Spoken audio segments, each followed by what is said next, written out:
Hey guys, it is Dani and I'm here with updates on the tropics. So we will be talking about Hurricane Delta, which is currently a Category 2 hurricane that is forecast to strengthen into a major hurricane and is going to be a threat to portions of Central America as well as the Gulf Coast and Northwestern Caribbean. But before I go into details, please do subscribe if you haven't and tap the bell so you know every time when I post a new video, because I will keep you guys updated on tropical cell connectivity right through the season. And you can also follow me on Instagram. My weather account is with Girl Dani and my personal account is Dani Henry Official.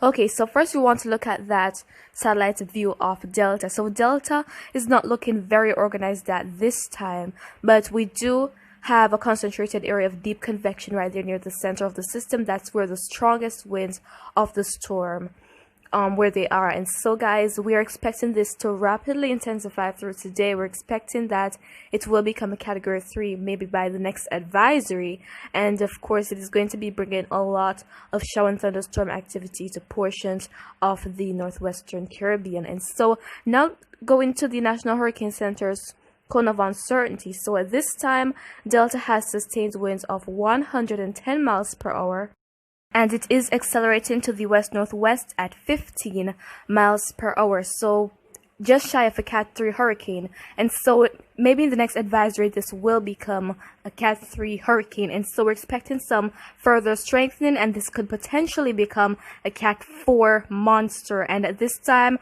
we have watches and warnings in place. We have a tropical storm warning in place for portions of, well, the Cayman Islands as well as western Cuba and portions of the Yucatan Peninsula, and then we have the northeastern Yucatan being under a hurricane warning because a storm could potentially make landfall there. And then it is going to be moving into the Gulf of Mexico, where it is going to re-strengthen, because crossing over portions of the Yucatan means that it is a possibility that the storm weakens slightly, but once it emerges back over those warm ocean waters, we're going to see some resumed strengthening of this tropical system here. So it is possible that it could have maximum sustained winds of 130 miles per hour, but I wouldn't be surprised if it is much stronger than that. And so at the time when it's going to be approaching the Gulf Coast, fortunately it is expected to weaken and will make landfall.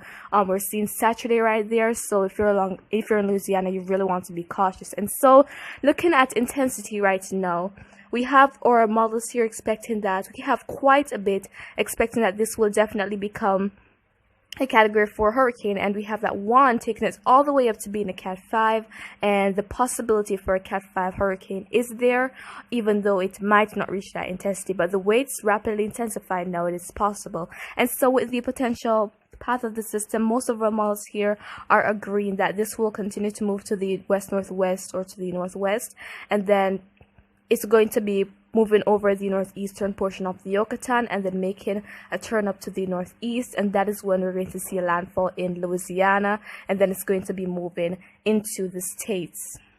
So guys, if you're to be affected, please take the necessary precautions, because there will be those events of very heavy rainfall, that storm surge, as well as those gusty winds. So please stay safe and prepare. And then there is something that I really want to point out, guys. So we're starting to see a cool down in the northern portion of the Gulf of Mexico at this time, although most of it is really warm right now to support some intensification of Delta.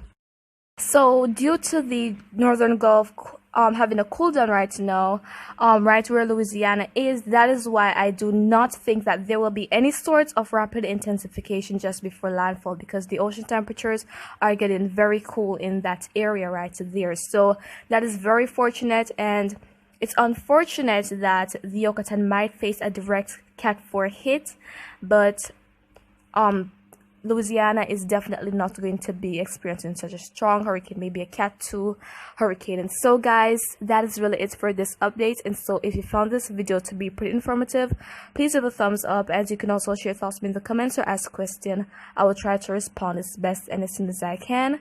And just remember to always be weatherwise, and I'll keep giving all the necessary updates on the tropics as time goes by.